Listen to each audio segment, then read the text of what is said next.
आप देख रहे हैं अजीत भारती के साथ। सभी दोस्तों भाइयों को नमस्कार। हमारे साथ आज जुड़े हुए हैं राजकुमार जी। उनसे कई सवाल करेंगे। बहुजन समाज पार्टी के समय समय पर अपने बातों से, अपने वक्तव्यों से रूबरू कराते हैं बहुजन समाज को। इस बार 2023 के चुनाव या 2024 लोकसभा के चुनाव को लेकर एक बड़ी बात होगी कि क्या उत्तर प्रदेश की राजनीति में बहुजन समाज की पार्टियों की क्या भूमिका है। इस पे हम बात करें। इनका नाम, पहले अपना नाम बताएं सर। मेरा नाम राजकुमार है। मैं चंदौली जनपद का रहने वाला हूँ। देखिए, मेरा एक सवाल है।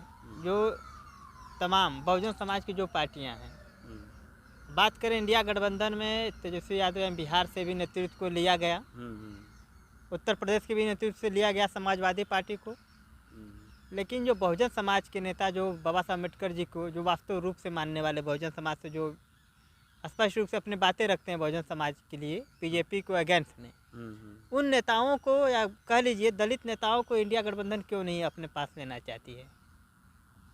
देखिए, यहाँ भागीदारी का मामला है।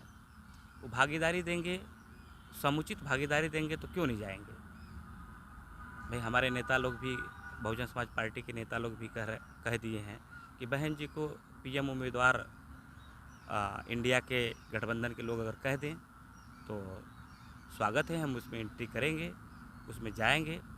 ऐसा नहीं है कि हमारी पार्टी यूं ही पीएम उम्मीदवार के लिए बात कर रही है। हमारे पास उतना जनाधार है। अन्य पार्टियों की तरह स्टेट लेवल की हमारी पार्टी नहीं है।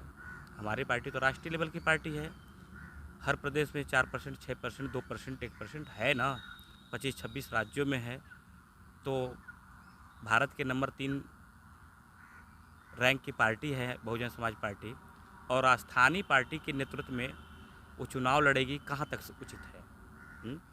अब समाजवादी पार्टी के नेतृत्व में लड़ना हो, या नीतीश जी के नेतृत्व में लड़ना हो, या लालू जी के नेतृत्व में लड़ना, तो ये तो उचित नहीं है। राष्ट्रीय पार्टी प्रादेशिक पार्टी के नेतृत्व में लड़ेगी, अच्छा तो नहीं ना है?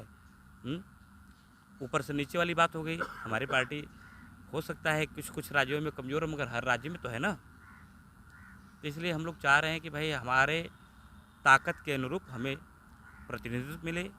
अगर नहीं प्रतिनिधित्व मिलता है तो हम लोग स्वतंत्र हैं चुनाव लड़ने के लिए। फिर कोई ये न क्लेम करे कि ये भाजपा के दबाव में नहीं लड़ रहे हैं।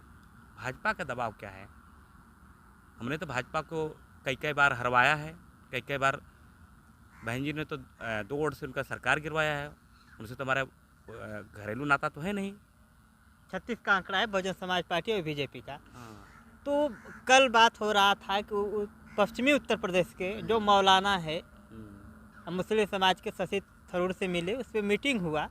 ये चर्चा हुआ कि अब सोनिया गांधी बहन मायावती जी को फ़ोन करेंगी।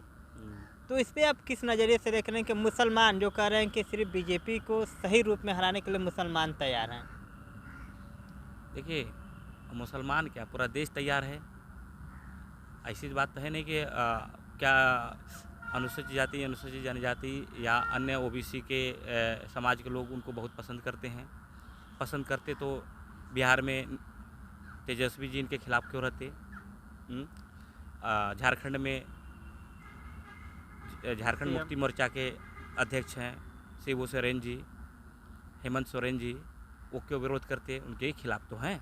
ऐसी तो बात है ना। यूपी में अखिलेश जी हैं, मायावती जी हैं, या मायावती जो राष्ट्रीय स्तर के इनके विरोध में रहती हैं। ऐसा तो है नहीं कि इस प्रदेश में गठबंधन नहीं करे उधर कर रही हैं।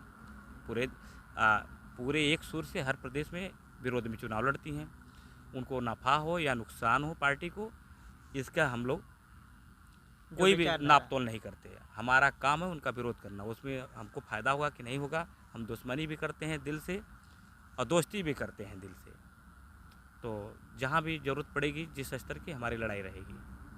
एक बड़ी जो मीडिया में सवाल उठ के खड़ा हुआ पूरे देश में कि बहुजन समाज पार्टी 2014 में 0 सीट आई।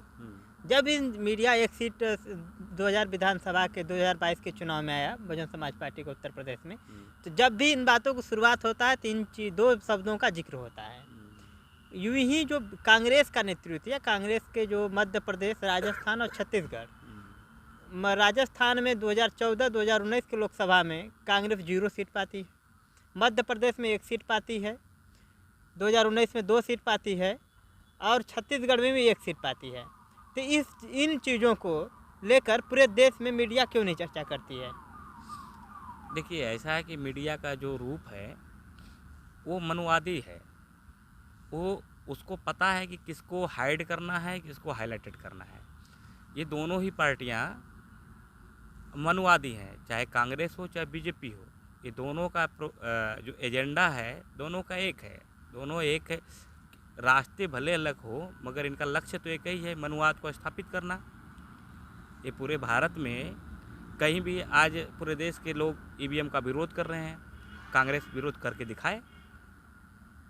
वो सुधार की ज़रूरत की बात करती है, यहाँ इसको उखाड़ के फेंकने की बात हो रही है। तो सबसे बड़ी चीज़ है कि दोनों ही पार्टियाँ कुछ कुछ मुद्दे पे एक ही हैं, बहुत सारे मुद्दे पे एक ही हैं। हम इनसे तुलना नहीं करेंगे। जहाँ तक हमारी पार्टी की बात है, बहुजन समाज पार्टी की बात है कि पार्टी कम सीट पाई, कोई दिक्कत नहीं है। हम विचारधारा वाली पार्टी है।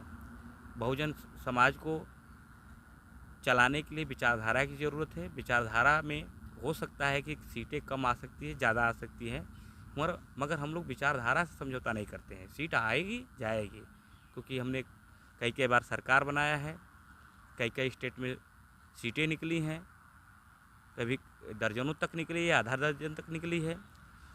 इसकी परवाह थोड़ी रहती है। हमारे सीट से पहचान थोड़ी है, हमारा तो विचारधारा से पहचान है, हमारा जनाधार से पहचान है। जनाधारा आज भी हमारे हर प्रदेश में कायम है, तो उसमें हमको कोई दिक्कत नहीं है। देखिए, अब जो बहुजन समाज पार्टी को लगातार जिस प्रकार से पूरे देश में देखा जा रहा था, जिस नज़रिए से उन्होंने तस्वीर साफ किया चंदौली जिला से राजकुमार जी कि बहुजन समाज अपने सिद्धांतों से कोई समझौता नहीं करेगा। दर्शक भाइयों को जिन बिंदुओं पर लगातार 10 सालों से मीडिया ने पर्दा डाल रखा था, उसको भी हमने उजागर किया कि छत्तीसगढ़, राजस्थान, एमपी, मध्य प्रदेश में जो हालात हैं, बहुजन समाज पार्टी को लिए बगैर कांग्रेस चुनाव वहाँ पे नहीं निकाल सकती लोकसभा में प्रधानमंत्री नरेंद्र जी के खिलाफ। इन चारे चीज़ों को देखिए आप लोग और इस पर गहन अध्ययन करिए, समझिए, उसके बाद मतदान करिए। जय हिंद, जय भारत।